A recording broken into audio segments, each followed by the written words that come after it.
scorecard is so much more than just keeping your score.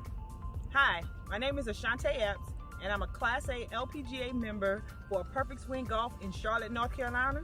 And today, we're going to talk about using the scorecard, not just to keep our score, but to keep numbers that will help us improve. Let's go! Two key pieces of information that you can utilize to improve your game is understanding if you are hitting the fairway, meaning you're hitting your ball straight. It's not in the woods, you don't have to go fish it out, right? And two, if you're getting on in greens and regulation. And when we talk about green and regulation, when we look at golf courses, the designer designing each hole are making an estimate that you are going to putt twice. So if you're going to putt twice, that's par minus 2 is what is considered your green and regulation. So to track that on your scorecard, on the top line, just draw a line through the side of it. So you draw a line through the side of each of the actual cells for the score. But if you make it in the fairway, you'll put a plus or minus here, and then we'll look at greens and regulation. And if you make it through or on in green and regulation, then you'll put a plus or minus there.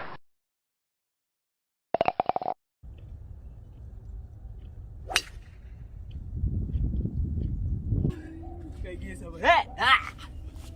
The grass is a little dormant just because of the time of year that it is.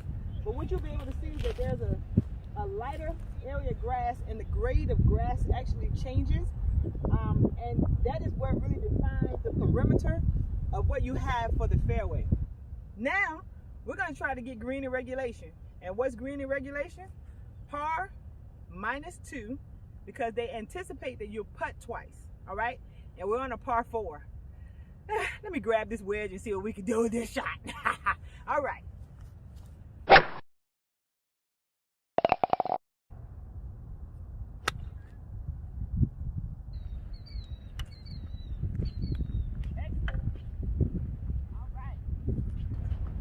Regulation, because we got on and par. This was a par 4 in 2 shots.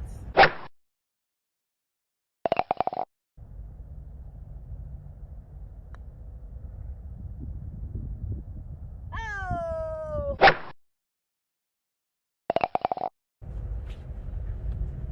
We walk away with our par. Yeah. So we just played that hole.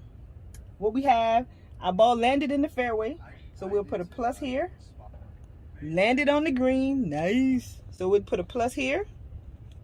We had a total of 4. My left is short, so we have 4, and I putt twice. So I'm gonna put a little 2 right here. And this is how we'll proceed for the rest of the 18 holes. Let's look at other scenarios. Say for this par 4, your first shot falls onto the green, to the fairway, okay? So then you have a plus. However, say for instance, in this situation, you didn't get the ball on the green, but it fell just a little short here to the green, right? Well, you didn't make it on the green in regulation, because if it's a par 4, it would be 4 minus 2. So you have to give yourself a minus, okay? But then say you do a good job of chipping it on.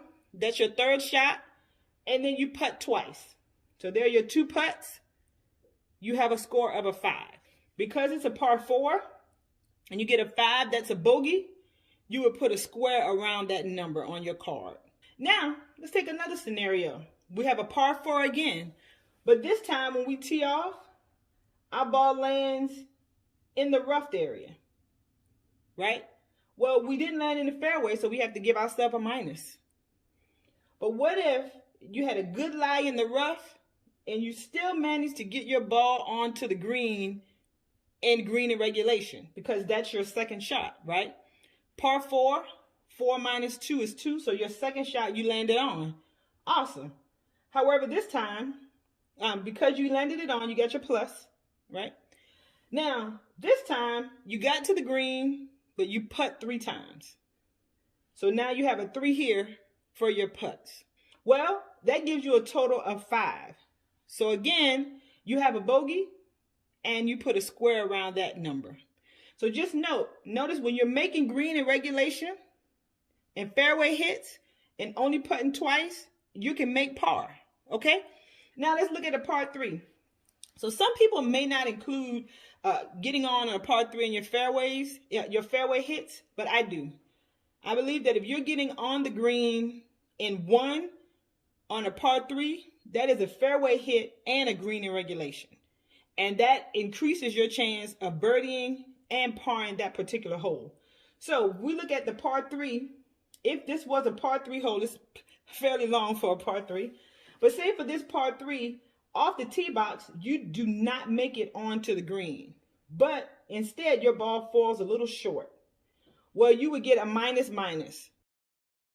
Because that fairway and the green in regulation, you would have to get the ball on in 1 to get both pluses. If you don't get the ball on in 1 for a par 3, you take 2 minuses. You chip it on, but you only putt once. You have a solid par. In scoring, when you get pars, you don't put anything around the number on the scorecard. That just lets you know that you're running even with what the scorecard is saying that you should be. So let's look at if this is a par 5 here. Our first shot, we land in the fairway, so we give ourselves a plus. Now, on our second shot, we actually get a little closer. On our third shot, we get on the green. And remember, because it's a par 5, our green in regulation is in 3 strokes. So 5 minus 2 is 3. So we get on this green in 3 strokes for our par 5. So we have a plus here. However, we only putt once. Well, look at that. Now we have a 4, which is a birdie. So we'll circle that one. So you circle the birdies on your card. And again, birdies are par minus 1 for your total score. Bogeys are par plus 1. When you begin to hit those fairways and greens and regulations, it puts you in a place where you can actually shoot lower scores. Oh, all right. Awesome. Listen, I have had a great day out on the course today. Thank you for joining, coming along. Remember, the golf scorecard is used for so much more than just keeping your score. You can track those greens and regulations, the fairway hits, your putts, and all of those things will allow you to put together a game plan to make your golf game stronger, right? Awesome.